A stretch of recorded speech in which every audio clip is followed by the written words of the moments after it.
Hi friends, welcome back to Mom's Magic Tamil. இன்னைக்கு இந்த வீடியோல நம்ம வேஸ்ட் நினைச்சு தூக்கி போடுற பொருட்களை எப்படி நம்ம வீட்டுக்கு தேவையான யூஸ்ஃபுல்லான பொருட்களா மாத்தலாம்ங்கறத தான் பார்க்க போறோம். ஐடியாஸ் எல்லாமே ரொம்ப யூஸ்ஃபுல்லா இருக்கும். இதுல பார்க்க போற ஆர்கனைசர்ஸ் எல்லாமே ஜீரோ காஸ்ட் ஆர்கனைசர்ஸ் தான். வாங்க எப்படி யூஸ் பண்ணலாம்னு பார்க்கலாம். ஃபர்ஸ்ட் ஐடியா, இந்த மாதிரி ஒரு வேஸ்டான ஒரு டைல்ஸ் கல்லு கிடைச்சிச்சுனா அதை எடுத்து சிங்க்குக்கு மேலே இந்த மாதிரி வச்சுக்கோங்க. அந்த கல் வந்து சிங்கை விட கொஞ்சம் பெருசாக இருக்கணும், அப்போ தான் அது கீழே விழுகாது.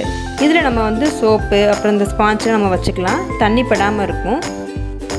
அதுக்கும் மேலே என்னென்னா, நம்ம ஒரே இடத்துல சிங்க்குக்கு பக்கத்தில் அந்த சோப்பை ரொம்ப நாள் வச்சுட்டே இருந்தோம்னா அந்த இடம் அப்படியே உப்பு பொரிஞ்ச மாதிரி போயிடும், ரொம்ப அசிங்கமாக இருக்கும் பார்க்குறதுக்கு. ஸோ இந்த மாதிரி ஒரு டைல்ஸ் கல் எடுத்து நம்ம யூஸ் பண்ணிக்கலாம். அதுக்கு இது வந்து நமக்கு ஒரு சிங்க் செப்பரேட்டர் மாதிரி ஹெல்ப் பண்ணும். நம்ம வந்து கழுவுன பாத்திரத்தை இதுக்கு மேலே வச்சுக்கலாம். ஒரு 4-5 பாத்திரத்தை சோப்பு போட்டு வச்சுட்டு அதுக்கப்புறமா தான் நம்ம கழுவ ஆரம்பிப்போம். நம்ம சோப்பு போட்டு வச்சுருக்க பாத்திரத்தை இந்த கல் மேல் நம்ம வச்சுக்கலாம். அதே மாதிரி கழுவி முடித்த பாத்திரத்தை இதுக்கு மேல் நம்ம வச்சுக்கலாம். இந்த மாதிரி நேராக தான் வைக்கணும், இல்லை சைட்லேயும் வச்சுக்கலாம். நமக்கு வந்து தண்ணி படாமல் இருக்கும் சோப்பில். ஆன்லைனில் நிறைய சிங்க் செப்பரேட்டர்லாம் விற்கிது, பட் அதெல்லாம் வாங்காமல் ரொம்ப ஈஸியாக ஒரு டைல்ஸ் கல்லை வச்சு நம்ம சிங்கை செப்பரேட் பண்ணி யூஸ் பண்ணிக்கலாம். ரொம்ப யூஸ்ஃபுல்லாக இருக்கும், ட்ரை பண்ணி பாருங்கள்.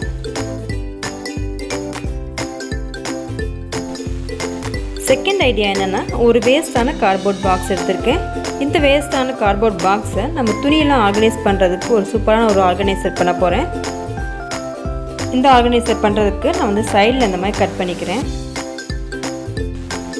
இந்த ஆர்கனைசரில் நம்ம வந்து அயர்ன் பண்ண துணியெல்லாம் வச்சு எடுத்துக்கலாம், ரொம்ப நீட்டாக இருக்கும். துணி நம்ம ஒன்று எடுக்கிறப்ப இன்னொன்று கலையாமல் இருக்கும். 2 சைடுமே இந்த மாதிரி மார்க் பண்ணிவிட்டு இந்த இடத்த நம்ம கட் பண்ணிக்க போகிறோம். ஃப்ரண்ட்டில் ஒரு 2 or 3 inches விட்டுட்டு மேலே கிராஸாக கட் பண்ணிக்கணும். இப்போ இதுக்கு மேலே கவர் பண்ணுறதுக்கு நான் கிஃப்ட் ராப்பிங் ஷீட் யூஸ் பண்ணுறேன்.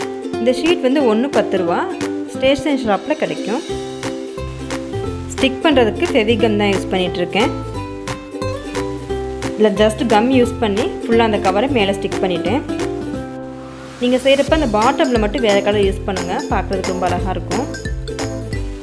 ஆன்லைனில் இந்த மாதிரி ஆர்கனைசர்ஸ் வாங்கணும்னா 200 அந்த மாதிரி ரேட் போட்டிருக்காங்க, பட் நம்ம செலவே இல்லாமல் நம்ம வீட்டிலே ஈஸியாக செஞ்சிடலாம். இந்த மாதிரி அட்டைப்பட்டி மளிகை கடையில் கேட்டிங்கன்னா ரொம்ப சீப்பாக கிடைக்கும், 4 ரூபா 5 ரூபா தான் இருக்கும். அதை வாங்கி நம்ம ரொம்ப ஈஸியாக செஞ்சிடலாம், ட்ரை பண்ணி பாருங்கள். இதுக்கு முன்னாடி பார்த்த பாக்ஸில் நம்ம பேப்பர் வச்சு கவர் பண்ணோம். இப்போ இந்த பாக்ஸ் வந்து நான் கிளாத் வச்சு கவர் பண்ணிக்கிறேன். நம்மக்கிட்ட இருக்கிற ஏதாவது ஒரு வேஸ்ட் கிளாத் எடுத்துக்கலாம், நைட்டி அப்படி இல்லைன்னா டிஷர்ட் கூட நம்ம எடுத்து அப்படியே மாட்டி விட்டுடலாம். இதுக்கு ஃபெவிகாலே போதும் ஸ்டிக் பண்ணுறதுக்கு. கிளாத் வந்து ஃபெவிகால் யூஸ் பண்ணுறப்ப நல்லா ஸ்டிக் ஆகிக்கும். ஃபெவிகால் வச்சு நல்லா ஸ்டிக் பண்ணிவிட்டு நம்ம நோட் புக்கெலாம் அட்டைப்படுவோம் இல்லையா, அதே மாதிரி நல்லா மடித்து விட்டுற வேண்டியதுதான். ரொம்ப ஈஸியாக இருக்குது அது பண்ணுறதுக்கு, 5 minutes கூட ஆகாது. இந்த பாக்ஸை வந்து நம்ம நிறைய பர்பஸ்க்கு யூஸ் பண்ணிக்கலாம். கிச்சனில் யூஸ் பண்ணிக்கலாம், அப்படி இல்லைனா வார்ட்ரோப்பில் ஆர்கனைஸ் பண்ணுறதுக்கு யூஸ் பண்ணிக்கலாம். நிறைய பர்பஸ்க்கு இந்த பாக்ஸை நம்ம யூஸ் பண்ணிக்கலாம்.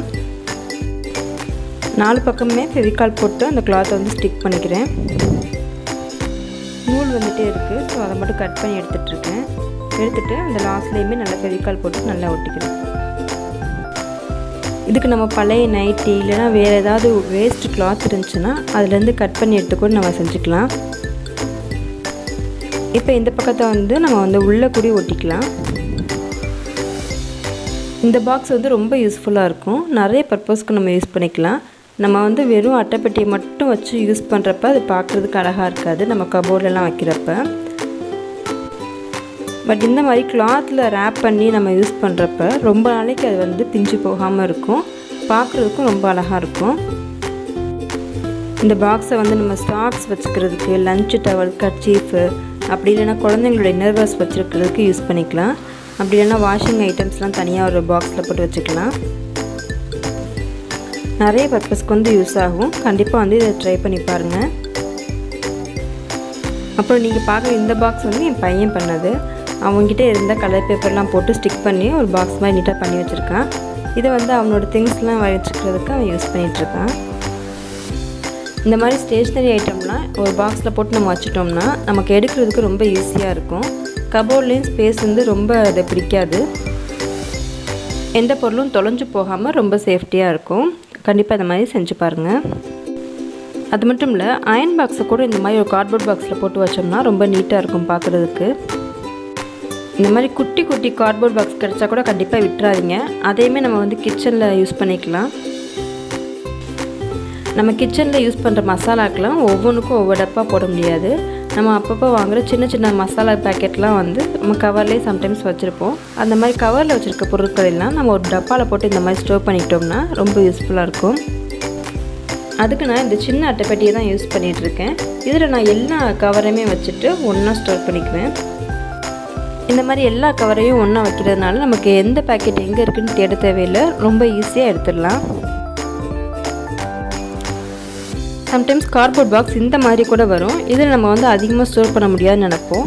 பட் இதையுமே ரொம்ப யூஸ்ஃபுல்லாக ஸ்டோர் பண்ணிக்கலாம். இதையே நம்ம பேப்பர் கவர் வச்சு ரேப் பண்ணுறதுனா பண்ணிக்கலாம். பட் நான் பண்ணலை. இதை வந்து நான் ஒரு வெர்டிக்கல் ஆர்கனைசராக யூஸ் பண்ண போகிறேன். கபோர்டுக்கு மேலே ஸ்டிக் பண்ணி விட போகிறேன். ஸோ அதுக்காக ஒரு டபுள் சைட் டேப் போட்டு மேலே ஒட்டிக்கிறேன். 4 கார்னருக்கும் டேப் போட்டுட்டு அப்புறம் நடுவில் வந்து ஒரு பெரிய டேப் போட்டிருக்கேன். இதை வந்து நம்ம கபோர்டுக்கு மேலே ஒட்டிக்கலாம்.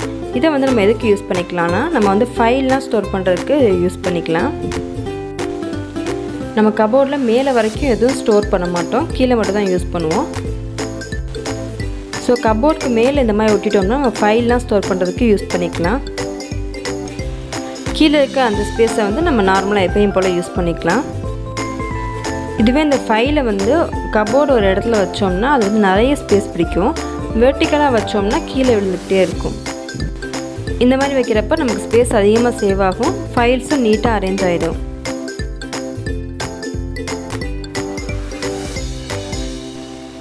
அடுத்ததாக பார்க்க போகிற இந்த ஐடியா வந்து எல்லாருக்குமே ரொம்ப யூஸ்ஃபுல்லாக இருக்கும். பொதுவாக நம்ம டிவி பார்க்குறப்ப ரிமோட் எங்கேயாச்சும் மறந்து வச்சுருவோம். அதுக்கப்புறம் அது தேடுறதே நமக்கு பெரிய வேலையாக இருக்கும். ஸோ அதை வந்து நம்ம நீட்டாக ஒரு இடத்துல வைக்கிறதுக்காக ஒரு ஹேங்கர் மாதிரி செய்ய போகிறோம். இதுக்கு நான் புது ட்ரெஸ்லாம் வரும்ல அந்த டேக் எடுத்திருக்கேன். உங்கள்கிட்ட இந்த மாதிரி டேக் இல்லைன்னா பழைய கீச்செயின் இருந்தால் கூட யூஸ் பண்ணிக்கலாம். லெதர் கீச்செயின்லாம் இருக்கும்ல, அது வந்து இதுக்கு ரொம்ப ஆப்டாக இருக்கும். இந்த அட்டையை வந்து தேவையான சைஸ்க்கு கட் பண்ணிவிட்டு ஃபெவிக்விக் போட்டுட்டு ரிமோட்டுக்கு பின்னாடி நான் ஒட்டிட்டேன். இதுக்கு பதிலாக லெதர் கீச்செயின் இருந்ததுன்னா அதை யூஸ் பண்ணிக்கோங்க. இதே மாதிரி ஃபெவிக்விக் இல்லைனா ஃபெவிபாண்ட் போட்டு அதை வந்து ஸ்டிக் பண்ணிக்கோங்க. இப்போ இதை வந்து நம்ம ஹேங்கரில் தொங்க விட்டுட்டோம்னா நம்ம தேடவே தேவையில்லை. ரிமோட்டை யூஸ் பண்ணிவிட்டு கரெக்டாக போய் அந்த ஹேங்கரில் மாட்டி வச்சிடணும்.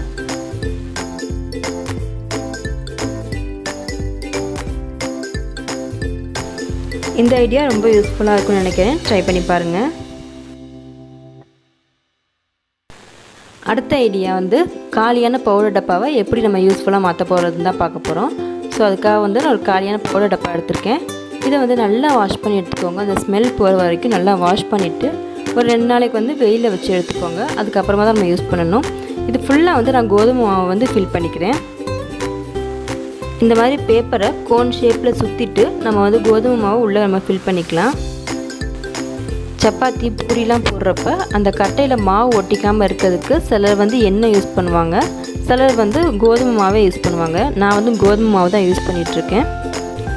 அது வந்து அப்பப்போ சப்பாத்தி போடுறப்ப கொஞ்சம் மாவு எடுத்து நம்ம யூஸ் பண்ணுவோம். அந்த மாவு வந்து சம்டைம்ஸ் பத்தாமல் போகும், சம்டைம்ஸ் தேவைக்கு அதிகமாகவே மாவு எடுத்துருவோம்.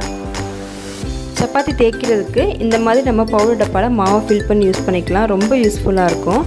மாவு வந்து வேஸ்ட்டாகவே ஆகாது. நம்ம ஒரு கப்பில் மாவு இருக்கும், அந்த மாவு வந்து நம்ம ஃபுல்லாக யூஸ் பண்ண மாட்டோம். நம்ம யூஸ் பண்ணாத மிச்ச மாவு வந்து நம்ம உள்ளே வந்து கொட்டவும் முடியாது, வெளியே வச்சு ஸ்டோர் பண்ணவும் முடியாது. அந்த மாவு எங்கேயாவது சிந்திருச்சுன்னா வேஸ்ட்டாக போயிடும். ஸோ இந்த மாதிரி பவுடர் டப்பாவில் போட்டு வச்சுக்கிட்டோம்னா நம்ம தேவைக்கு அழகாக யூஸ் பண்ணிக்கலாம். எவ்வளோ தேவையோ அவ்வளோ யூஸ் பண்ணிவிட்டு எப்படி நம்ம பவுடரை க்ளோஸ் பண்ணுவோமோ அதே மாதிரி நம்ம க்ளோஸ் பண்ணி வச்சுக்கலாம். ரொம்ப யூஸ்ஃபுல்லாக இருக்கும். இதை வந்து பவுடர் நினச்சி யாரும் முகத்தில் போட்டுறாமல் இருக்கிறதுக்காக இதோட கவரை மட்டும் எடுத்து விட்டுட்டு கிச்சனில் ஒரு ஓரத்தில் தனியாக வச்சுருங்க. இல்லைன்னா பவுடர் நினச்சி யாராச்சும் எடுத்துருவாங்க. இந்த ஐடியா ஃபாலோ பண்ணுறப்ப நமக்கு மாவு வேஸ்ட் ஆகாது, நமக்கு சப்பாத்தி தேய்க்கிறதுக்கும் ரொம்ப ஈஸியாக இருக்கும். ட்ரை பண்ணி பாருங்கள். லாஸ்ட்டாக நம்ம கொடையெல்லாம் எப்படி நீட்டாக வைக்கலாங்கிறது தான் பார்க்க போகிறோம். கொடையை பாதுகாப்பாக வச்சுக்கிறதுக்கு இந்த மாதிரி பழைய சாக்ஸ் இருந்ததுன்னா அதுக்கு மேலே போட்டி விட்டுருங்க.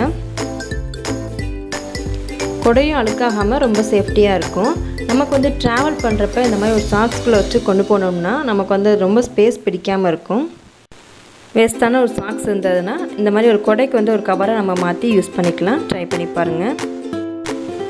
ஓகே ஃப்ரெண்ட்ஸ், இந்த வீடியோவில் ஷேர் பண்ணியிருக்க எல்லா ஐடியாவுமே உங்களுக்கு வந்து யூஸ்ஃபுல்லாக இருக்கும்னு நான் நம்புகிறேன். எல்லா ஐடியாவுமே நான் வந்து இந்த எல்லா ஐடியாவுமே நான் வந்து கொஞ்ச நாளாக ஃபாலோ பண்ணிகிட்ருக்கேன். எனக்கு திருப்தியாக இருக்கிறதுனால தான் உங்கள் கூட வந்து ஷேர் பண்ணிக்கிறேன். கண்டிப்பாக நீங்களும் ட்ரை பண்ணுங்கள், ரொம்பவே யூஸ்ஃபுல்லாக இருக்கும். வேஸ்ட்டாக தூக்கி போடுற பொருளை வச்சு நம்ம வீட்டையே ரொம்ப அழகாக மாற்றிடலாம். இந்த ஐடியாஸ்லாம் நீங்கள் ஃபாலோ பண்ணிங்கன்னா உங்கள் வீட்டில் வந்து நிறைய ஸ்பேஸ் மிச்சமாகும். வீடும் நல்லா நீட்டாக ஆர்கனைஸ்டாக இருக்கும். நான் ஷேர் பண்ணியிருக்க இந்த ஐடியாஸில் வந்து எந்த ஐடியா உங்களுக்கு வந்து ரொம்ப யூஸ்ஃபுல்லாக இருக்குங்கிறத எனக்கு கமெண்ட்டில் சொல்லுங்கள். இந்த வீடியோ வந்து உங்களுக்கு யூஸ்ஃபுல்லாக இருக்குதுன்னு தோணுச்சுன்னா உங்களோட ஃப்ரெண்ட்ஸ் அண்ட் ஃபேமிலிஸ்க்கு ஷேர் பண்ணுங்கள். புதுசாக நம்ம சேனலில் பார்க்குறவங்களா இருந்தால் நம்ம சேனலை சப்ஸ்கிரைப் பண்ணிவிட்டு பெல் ஐக்கானே கிளிக் பண்ணிக்கோங்க. தேங்க்யூ. இன்னொரு புதுமையான ஒரு பெஸ்ட்டு வீடியோவோடு சந்திக்கலாம். பை.